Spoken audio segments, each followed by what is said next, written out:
오늘 하나님의 말씀은 출애굽기 2장 11절에서 25절 하나님의 뜻이라는 제목으로 은혜 나누겠습니다. 주일학교 다니는 어떤 어린아이가 있었습니다.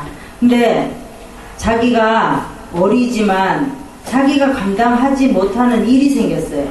그래서 고민하다가 목사님에게 말씀을 드렸어요. 목사님, 제가 이렇게 이러한 일이 있는데 어떻게 해야 되죠? 그랬어요. 그러니까 목사님이 하나님에게 기도하면서 하나님 감사합니다 이렇게 말을 했어요. 왜냐하면은 어린아이가 자기가 어떤 일이 생겼어요. 그래갖고 자기 힘으로 감당하지도 못하고 부모님에게 말도 못했어요. 그런데 목사님에게 제가 이러한 고민이 있는데 어떻게 했으면 좋겠습니까? 라고 물었을 때 목사님이 뭐라 그랬냐면 너는 그냥 가만히 있어라. 가만히 기다리고 있어라. 왜? 하나님이 사이렌이 울릴 때까지 너는 그냥 그 자리 가만히 있기만 하면 돼. 그랬어요. 그랬더니 나중에 이 아이가 가만히 있었어요. 이제 목사님이 기도해 주시고. 그런데 이 아이는 기다리면서 하나님의 뜻이라는 것을 깨닫게 되었습니다. 아멘. 우리도 마찬가지예요. 우리도 하나님이 가만히 있으라면 가만히 있으면 돼요. 아멘. 나대고 다닐 필요가 없어요. 근데 많은 사람들은 어떤 일이 생기면 막 미쳐 죽어요. 여기 안에가 막 어떻게 가만히 있지를 못해요. 그래가지고 막 동서남북으로 뛰어다니다가 일을 크게 만들고 막 이런다라는 거죠. 우리는 어린아이와 같이 우리가 어떤 일이 생기면 어른이 된다고 생각하지 말고 어린아이 같은 마음이었을 때 내가 누구에게 의지를 해야지? 우리가 부모 있을 때, 우리 부모님 슬하에 있을 때 한번 생각을 해보세요. 부모님이 우리를 지켜주고 있을 때 우리는 부모를 의지하는 거예요. 이 어린아이도 마찬가지예요. 어떤 문제가 생겼는데 목사님에게 달려가서 목사님, 제가 이러이러한 문제가 있는데 어떻게 해야 되죠? 그랬더니 목사님이 하나님한테 기도할 때 이 어린아이를 놓고 기도했겠죠. 하나님 감사합니다. 이렇게 기도했어요. 그러면서 너는 지금부터 가만히 있어라. 아무것도 하지 말고 가만히 있어라. 하나님이 어떠한 사이렌의 종이 울릴 때까지 너는 가만히 있어라. 이랬을 때 이 아이는 가만히 있을 때 하나님의 뜻이 무엇인가를 발견했다라는 거예요. 모세도 마찬가지예요. 모세도 미디안 광야로 피시나에 40년 동안 지냈던 시간이 하나님의 뜻이었어요. 계시될 때까지 인내하며 기다렸던 사람이 바로 모세입니다. 모세는 왕궁에서 40년을 자랐어요. 그러면은 완전히 지금으로 말하면 뭐죠? 말할 수 없는 우리가 감히 쳐다볼 수 없는 그런 자리에 있었다라는 거예요. 왜 그러냐면 애굽의 공주는 18대의 왕조의 창설자인 아모세의 아들 아멘호셉의 1세의 딸과 투투모세 사이에 태어난 문안동녀예요. 그런 공주의 아들이 되었어요. 그러니까는 얼마나 왕궁에서 뿐만 아니라 나라에서도, 애국의 나라에서도 공주의 아들이니까 엄청난 대단한 사람이었어요. 그런데도 이 모세는 어떻게 했어요? 자기가 뭘 하려고 하지 않았어요. 그런 자리에 있음에도 보니까 11절에 보니까 장성한 후에 그랬어요. 우리가 사도행전 7장을 한번 봅시다. 23장을 한번 보세요. 사도행전 7장 23절에 보면 뭐라고 그래요? 나이 40이 되매 그 형제 이스라엘 자손을 돌아볼 생각이 나더니 그랬어요. 왜 생각이 났을까요? 하나님의 때가 되었다라는 거예요. 이제 하나님이 때가 되어서 생각이 났다라는 거예요. 우리도 세상에서 어떤 일을 하다가도 하나님이 생각이 안 날 때가 있어요. 그럴 때는 어떻게 해요? 그 일을 계속 하는 거예요. 그러다가 보면 어느 때인가 하나님이 생각날 때가 있어요. 그게 바로 하나님의 때라는 거예요. 그 나이 정도면 모세는 애굽의 왕자로서 제국, 국정, 참여할 유형과 지략을 충분히 충분히 가진 사람이었어요. 아멘. 그런데도 이 모세는 어떻게 했죠? 자기가 그때서야 이제 히브리 사람이 난 히브리인이야 라는 게 생각이 나는 거예요. 왜? 엄마가 왜 우리가 1장에 보면 히브리 사람이 남자아이를 낳으면 다 죽이라 그랬어요. 여자는 살리고. 그런데 유모가 필요한데 이 모세의 누나가 공주한테 가서 유모를 데려온다니까 누구를 데려왔죠? 엄마를 데려왔어요. 요게벳 엄마를 데려와서 모세를 젖을 먹이면서 계속 얘기하는 거예요. 우리도 엄마였을 때 어린아이를 젖 먹일 때 뭐라고 얘기하죠? 머리도 이렇게 쓰다듬고 손도 만지고 발도 만지고 엉덩이도 만지면서 너는 히브리인이야 그러면서 늘 가르쳤던 거예요. 그 생각이 났던 거예요. 나이가 40이 되니까. 그러니까 자기 동족끼리 싸우는 걸 보고 어떻게 해줘? 사람을 죽였어요. 죽이니까 어떻게 해요? 쫓겨가야 되겠죠. 그게 바로 하나님의 때라는 거예요. 그래서 미디안에 가서 강야 40년을 다니는 거예요. 일을 하는 거예요. 목자로서의 양만 40년을 기르는 거예요. 그런데 거기서 누구를 만납니까? 장인 누무엘을 만납니다. 누무엘은 뭐냐면 하나님의 친구, 전능자의 친구라는 뜻이에요. 하나님은 이렇게 모세를 왕궁에서 40년 있었으니까 너는 거기만큼만 있으면 돼. 너는 이제 거기서 나와야 돼. 그러니까 어떻게 해요? 사람을 죽이게 되는 거예요. 그러니까 거기서 못 살게 만드는 거예요. 하나님이. 그러니까 미디안 강야로 집어넣는 거예요. 네가 왕궁에서 호화로운 생활만 했으니까 네가 지도자로 나가려면 어떻게 해야 돼? 강야 생활을 해야 되는 거예요. 우리가 인생을 살면서 강야 같은 시간이 필요하기 때문에 하나님은 그런 고난 속에 집어넣는다는 사실을 우리는 기억해야 됩니다. 아멘. 근데 하나님은 모세를 높아질 수 있는 엄청나게 높은 자리에 있는데 종으로 불렀잖아요. 오늘 본문에 보면 1장에 보면 이스라엘 백성들이 고난 가운데 빠져 있었을 때 2장에서 모세가 왕궁에 40년간을 지내다가 이제 자기 어머니로부터 젖 먹을 때부터 어른 될 때까지 늘 너는 히브리 사람이라는 것을 기억하고 있어요. 생각이 안 났어요. 우리도 편안하게 삶을 살면 우리가 어린 시절이 생각이 안 나요. 그런데 우리가 고난을 겪다 보면 3살, 4살 때 기억도 난다라는 거예요. 고난을 겪지 않는 사람은 10살 때 일도 기억이 안 난대요. 사람이 애굽의 사람의 억압을 당할 때 가만히 있지 못하고 모세는 이제 속에서 막 부글부글 끓었어요. 아니 애굽 사람이 이스라엘 사람을 저렇게 억압을 하네? 막 이제 속에서 이제 막 불이 나는 거예요. 그러니까 어느 날 이스라엘 사람들이 싸울 때 모세 눈에 보였던 거예요. 그래가지고 미디안으로 사람을 죽이고 도망을 갔습니다. 도망갔는데 그 장소에는 미디안 제사장의 딸 7이 있었어요. 근데 마침 모세가 거기를 도착했을 때 우물가에 그 딸 7명이 양을 데리고 물을 먹이러 왔어요. 그러니까 이 집에는 딸만 7이 있으니까 남자 양을 키우는 사람들이 늘 저리가 이러고 늘 제일 꼴찌 물을 먹이고 이렇게 했던 거예요. 그때 마침 모세가 거기에 도착했는데 이 르무엘의 딸 7명이 양을 데리고 나오는 거예요. 데리고 나오니까 모세가 보니까 이제 물을 이제 덮어놨잖아요. 우물을. 그래서 우물을 이렇게 덜치고 그 딸들에게 이리 오세요 이러면서 물을 막 먹였어요. 먼저 먹였어요. 그랬더니 그 먼저 먹이던 사람들이 어떻게 했어요? 남자가 와서 물을 먹이니까 말을 못했겠죠. 그러고 나서 물을 빨리 먹이고 집에 갔더니 아버지가 얘들아 너희들 왜 이렇게 오늘 빨리 왔니? 물었어요.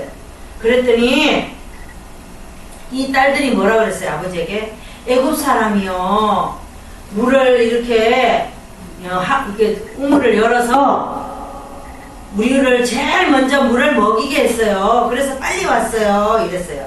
그러니까 아버지가 뭐라 그랬냐면, 얘들아, 그러면 그 사람에게 대접을 해야지 어떻게 너희들만 왔니?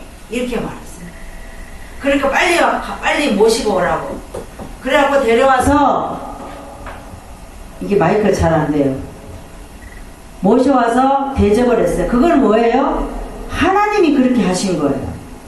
하나님이 느무엘에게 만약에 몇날 몇 시에 이런 사람이 갈 거다. 가니까 그 사람을 네가 들여라. 집으로 대접을 해라.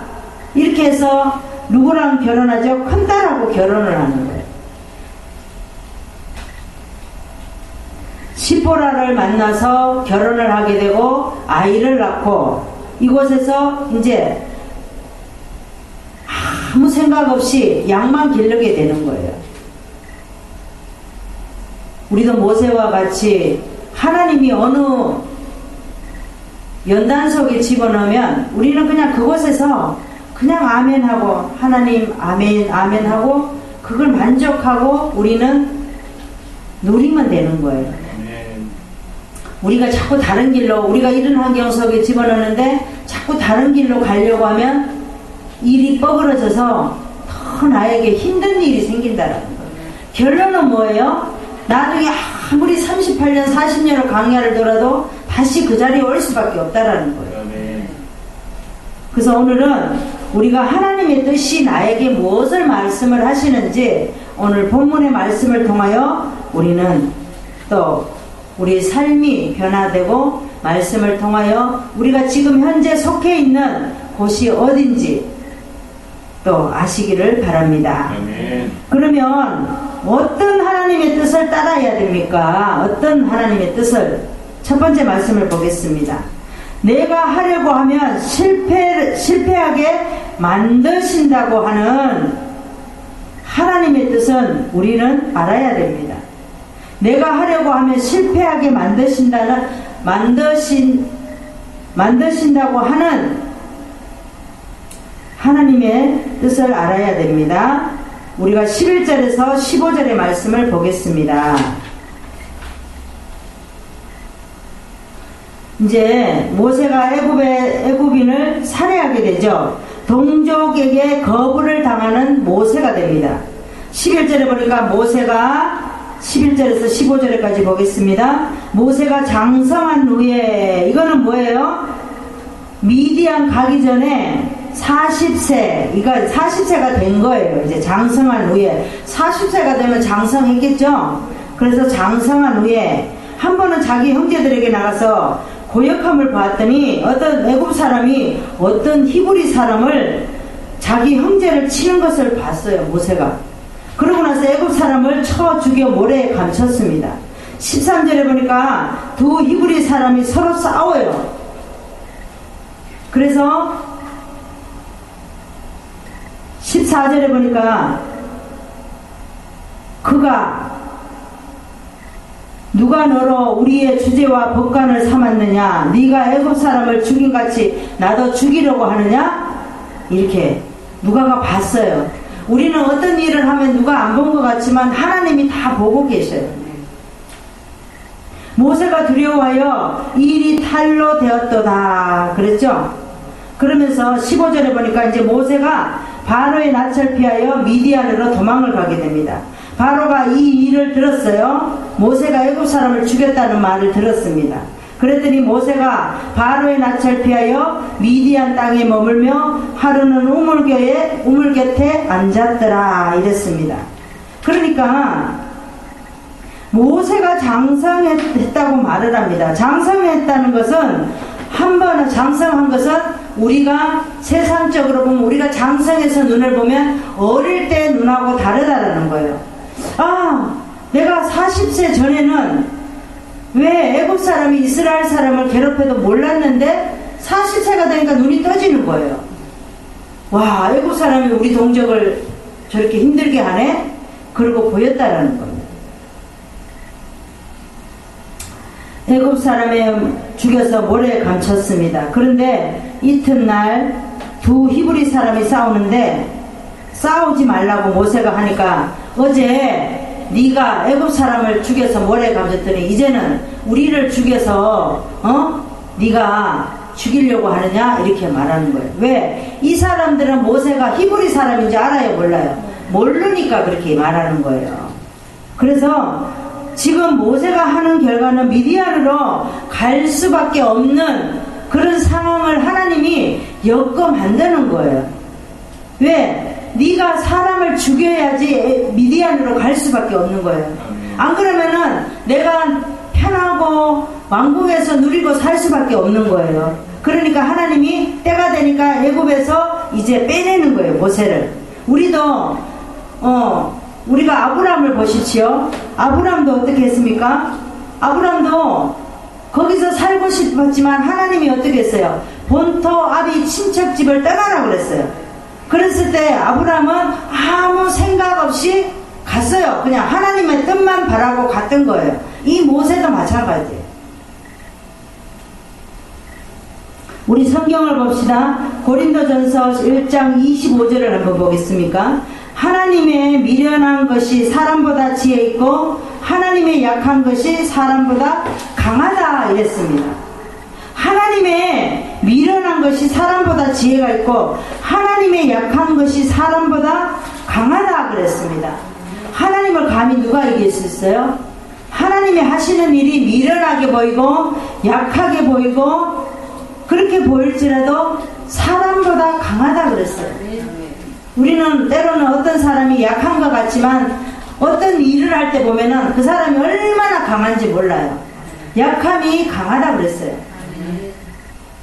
우리도 다 아는 것 같아도 실상 우리는 모르고 하나님의 지혜로운 분임을 모르고 살 때가 많다라는 겁니다. 그러니까 우리는 내가 하려고 하지 말고 하나님의 뜻을 바라고 나갈 때 하나님께서 우리와 함께 하신다라는 것을 믿으시기를 바랍니다. 아브라함을 보겠습니다. 아브라함은 12장에 보면 아브라함의 자손을 바다에 모래알같이 주신다라고 말하고 있습니다. 그런데 우리에게도 하나님이 우리에게 너의 자손을 바다에 모래알같이 주신다, 너에게 복을 주신다. 그런데 우리가 지금 눈앞에 안 보여요. 그러면 하나님의 뜻을 따라갈 수가 있어요 없어요? 우리는 못 따라가요. 보이지 않으면 따라갈 수가 없어요. 그런데 아브라함은 어떻게 했어요? 10년이 돼도 하나님의 뜻이 이루어지질 않는 거예요. 그러니까 이스마엘을 낳게 되잖아요. 그러니까 사람의 그런 하나님이 그런 말씀을 하셔도 우리 눈앞에 보이지 않으면 우리도 얼마든지 이스마엘을 만들 수가 있다라는 거예요. 아브라함이 어떤 특별한 사람이 아니에요. 우리는 하나님의 뜻을 말씀을 하시면 우리는 분명히 이제는 우리 인생을 여기까지 살았으면 이스마엘을 만들면 안 된다는 거예요.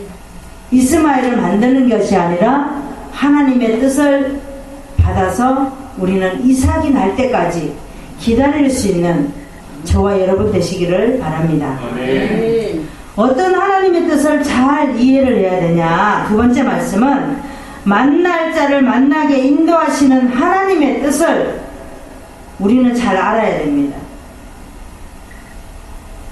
우리 16절에서 20절까지 한번 보겠습니다. 16절에 보니까 모세가 미디안 제사장 딸들을 모아서 물을 먹입니다. 모세가 미디안 광야 생활을 이제 시작하게 되는 거죠. 16절에 보니까 미디안 제사장에게 7딸이 있더니 그랬어요. 그들이 와서 물을 길러 부유에 채우고 그 아비의 양무리에게도 먹이려 하는데 목자들이 와서 그들을 쫓는지라. 모세가 일어나 그들을 도와. 그러니까 하나님께서는 모세가 미디안에 가서 살 수 있도록 만들어 주시는 거예요. 그래서 이 7딸을 만나는 거예요. 양무리들을 먹이게 하는 거예요.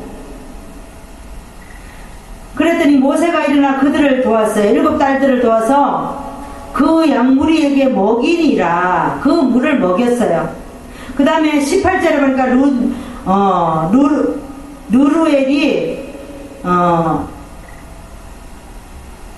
모세를 대접하도록 합니다. 그들이 7딸들이 그 아비 누엘에게 이를 때에 아비가 너희 오늘 어찌하여 이같이 속히 왔느냐 물었어요.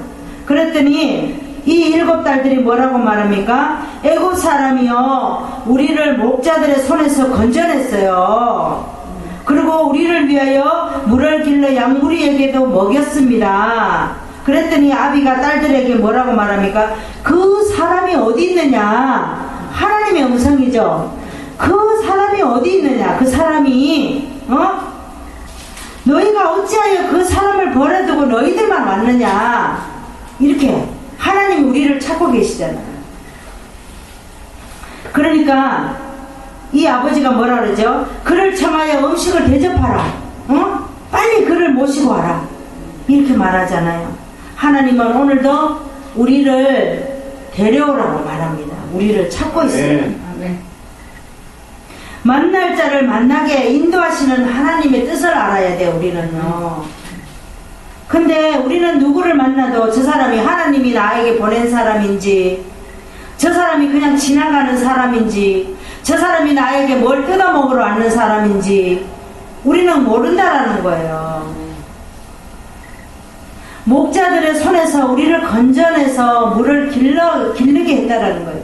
그거는 뭐예요? 모세에게 하나님에게 능력을 주시니까, 하나님이 모세에게 능력을 주시니까 그 물 길러오는 물 길러오는 그들의 남자들은 다 물리치고 이 딸들의 7명에게 먼저 먹이게 하잖아요. 그게 하나님의 능력이 하나님의 뜻인 거예요.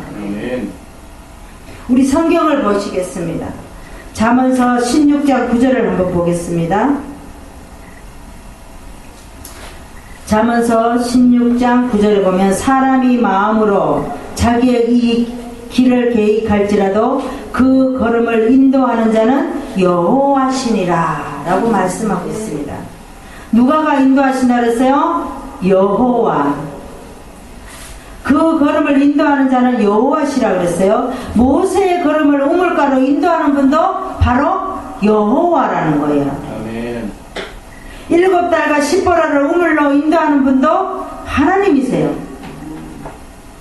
누엘의 말로 모세를 부른 사람이 하나님이에요. 거기서 또 하나님의 역사가 한 페이지가 또 써지고 있어요. 40년 동안 10보라를 통해서 모세가 이곳에 있을 수밖에 없는 그런 장소를 하나님이 만드는 거예요. 아멘. 양을 보면서, 양을 기르면서, 양을 먹이를 주면서 하나님의 역사를 이뤄가는 거예요. 아멘. 성경을 보면 야곱이 있죠. 야곱은 자기 형하고 관계가 나빠졌어요. 야곱은 아주 욕심이 많은 자라고 그래요. 하란으로 가니까 하나님이 자기와 똑같은 누구를 붙여주죠? 그런 종류의 사람 외삼촌 나반을 붙여주는 거예요. 우리도 이곳이 싫어서 내가 편한 곳으로 가잖아요. 그러면 하나님이 나와 똑같은 사람을 붙여놓는 거예요. 왜? 훈련을 받아야 되기 때문에. 그래서 이 나반은 어떻게 해요?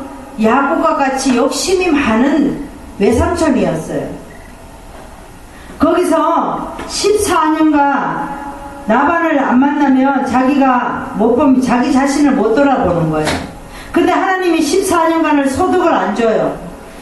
아무리 열심히 일을 해도 아무것도 안 줘요. 줄 것 같은데 다른 사람을 줘요. 나혜를 주고 나혜를 너무 사랑하는데 누구를 주죠? 하나님이 레아를 넣어주는 거예요. 우리도 마찬가지예요. 우리는 나엘이 너무 좋은데, 나엘을 가졌으면 너무 좋은데 하나님은 야 너는 지금 나엘을 가지면 안 돼. 그러니까 어떻게 해요? 나엘을 딱 주는 거예요. 우리가 만족하고 싶다고 다 우리에게 하나님이 다 주시면 우리가 어떻게 살 수 있어요? 교만해서 살 수가 없는 거예요. 하나님을 모르는 거예요. 그러나 6년에 14년을 겪고 나니까 그곳에서 연단과 고난과 하나님이 주신 대로 하고 14년을 살았더니 또 어떻게 해줘? 나중에 6년을 가리잖아요. 자기 양, 외삼촌 양. 그런데 6년 동안에 14년 동안 가지지 못했던 거를 하나님이 다 주셨어요. 하나님은 그런 하나님이에요. 지금 우리에게 어렵죠? 힘들죠? 내가 가지지 못하는 걸 못 가졌어요. 하나님은 우리에게 가지지 못했던 거 다 다시 되갚아 주신다는 거예요. 걱정할 거 없다라는 거예요. 우리가 하나님의 뜻만 올바로 따라가면 예전에 가졌던 거, 누렸던 거 하나님이 언젠가 다 주신다라는 거예요. 그 대신에 우리는 어떻게 해야 되죠? 하나님의 뜻을 따라서 올바로 따라가기만 하면 된다라는 거예요. 어떻게 해요? 라반도 자기가 야곱이 14년 동안 그렇게 열심히 일해서 부자가 됐어요. 억만장이 부자가 되는데 라반이 그랬겠죠. 얘 이놈아, 네가 그렇게 열심히 해도 다 내 거밖에 안 됐다 이놈아, 막 이러면서 그랬겠죠. 그런데 하나님은 어떻게 해요? 욕심 많은 라반 거를 뺏어서 야곱에게 또 주잖아요. 14년 동안 했던 거. 그러니까 라반은 또 얼마나 억울했을 거예요. 그쵸? 다 뺏어가려고 그러잖아요. 야 이놈아, 왜 네가 내 손자도 얼굴도 안 보여주고 막 그렇게 가느냐고 그러잖아요. 하나님이 다 이렇게 지나고 보면 다 하나님이 나 만들려고 하나님이 하신 일이에요. 우리에게도 만나게 하시는 하나님인 것을 알고 하나님의 뜻을 알고 우리는 하나님의 뜻을 잘 따라갈 수 있는 저와 여러분 되시기를 바랍니다. 그러면 어떤 하나님의 뜻을 잘 이해해야 되냐? 세 번째 말씀은 어려워도 위로하시며 계시하는 하나님의 뜻을 따라가야 됩니다. 우리 21절에서 25절의 말씀을 보시겠습니다. 21절에 보니까 모세가 십보라로 게르솜을 낳게 됩니다. 모세가 그와 십보라와 동거하기를 기뻐하며 그가 르우엘이 그 딸 십보라를 모세에게 주었더니 모세와 또 십보라가 아들을 낳았는데 게르솜을 낳았어요. 게르솜은 내가 타국에서 객이 되었음이라 하였어요. 그 다음에 23절에 보니까 이스라엘 자손은 고역으로 인하여 탄식하며 부르짖으니 고역으로 인하여 부르짖는 소리가 하나님께 상달되었더라 이랬습니다. 그러면 어떻게 하죠? 이제 이스라엘 백성들이 애굽에서 너무 고역이 심해서 탄식하는 소리가 하나님에게 상달되게 들렸어요. 기도 소리가 들렸어요. 들리니까 이제는 어떻게 하죠? 이제는 모세를 이제 미디안에서 끌어낼 때가 됐다라는 거예요. 24절에 보니까 하나님이 그 고통 소리를 들으시고 아브라함과 이삭과 야곱에게 세운 그 언약을 기억하사 이스라엘 자손에 건념하셨더라. 이스라엘 자손을 이제 생각했다라는 거예요. 그래서 우리는 어떤 지도자를 만나서 신앙생활을 하느냐, 그것이 엄청나게 중요한 거예요. 아멘. 내가 정말 어떤 수렁에 빠졌을 때 하나님이 어떻게 건져주시는가. 어려워도 위로하시며 계시하시는 하나님의 뜻을 따라가야 됩니다. 우리가 성경을 보시겠습니다. 고린도전서 10장 13절을 보시겠습니다. 사람이 감당할 시험 밖에는 너희에게 당할 것이 없나니 오직 하나님은 미쁘사 너희가 감당치 못할 시험을 당함은 허락지 아니하시고 시험 당할 즈음에 또한 피할 길을 내사 너희로 능히 감당하게 하시느니라 라고 말씀하고 있습니다. 하나님이 뭐라고 말씀하세요? 사람이 감당할 시험밖에 너희에게 당할 것이 없다 그랬습니다. 우리가 시험 당할 만큼만 하나님이 시험을 주시는 거예요. 그 다음에 너희가 감당치 못할 시험을 당하면 허락지 않는다 그랬어요. 하나님이 우리가 시험을 감당하지 못할 시험을 주시지를 않는다고 말씀을 하고 있어요. 시험 당할 즈음에 또 피할 길을 주신다라고 말씀을 하고 있잖아요. 그러니까 우리가 거기가 죽는 곳이 아니라 하나님은 그곳에서 일을 다하면 다른 길을 주신다라는 거예요. 바룩을 보시기 바랍니다. 예레미야의 대필자예요. 근데 예레미야에 똑같이 행동하면서 예레미야가 갇히면 글로 썼어요. 그때 무슨 컴퓨터가 있겠습니까? 노트북이 있었겠습니까? 무슨 연필이 있어서 노트가 있겠습니까? 그런데 어떤 뭐를 갖다 놓고 막 썼겠죠. 가죽, 뭐 짐승의 가죽 그런 껍데기를 갖다 놓고. 그런데 예레미야가 말하면 감옥에 같이 가서도 막 글을 쓰고, 그래서 예레미야서를 이룬 거예요. 너무나도 바룩이 힘든지 하나님을 보시고 아시고 계셨다라는 거예요. 아멘. 이 바룩을 얼마나 칭찬을 했겠어요. 정말 네가 잘하는구나, 잘하는구나, 막 그랬을 것 같아요. 세상에 말해도 다 죽는다고 해도 솟아날 구멍이 있다라는 거예요. 아멘. 우리도 죽을 것 같지만, 목이 꽉 차서 정말 죽을 것 같지만 하나님은 피할 길을 주신다라는 거예요. 하나님은 아무리 우리에게 어려워도 위로하시며 계획하시며 우리를 이끌어 가신다는 것을, 하나님의 뜻을 우리는 헤아릴 수 있는 우리가 되기를 원합니다. 말씀을 정리하겠습니다. 우리는 항상 바룩을 위로하는 하나님이 내 편이라는 것을, 바룩을 위로하는 하나님인 것처럼 우리를 늘 바룩처럼 위로하시는 하나님의 편이라는 것을 우리는 늘 기억해야 됩니다. 아멘. 우리는 하나님의 뜻을 잘 깨닫고 알아서 따라가야 되는데, 어떤 하나님의 뜻을 따라가야 됩니까? 내가 인정으로 무엇인가 하려고 하면 실패한다고 하는 것을 알아야 돼요. 아멘. 그 다음에 만날 자를 만나게 인도하시는 것을 알아야 됩니다. 아멘. 그 다음에는 뭐예요? 우리가 아무리 힘들고 어려워도 위로하시며 계시하시는 하나님의 뜻을 기억하고 날마다 삶에서 하나님의 이끄시는 역사를 기억할 수 있는 우리가 되기를 원합니다. 기도하겠습니다. 하나님 감사합니다. 오늘도 하나님께서 하나님의 뜻을 따라갈 수 있는, 오늘도 말씀을 통하여 또 다시 볼 수 있고 들을 수 있고 우리 삶을 비추어 삶 속에서도 늘 주님께서 우리를 이끌어 가시는 그 하나님을 발견할 수 있도록 인도하신 하나님께 감사드립니다. 오늘도 말씀으로 우리가 한 주간 동안 살아갈 때에 늘 부족함이 없도록 하나님 축복하여 주시기를 원하며 예수 그리스도 이름으로 기도드리옵나이다. 아멘.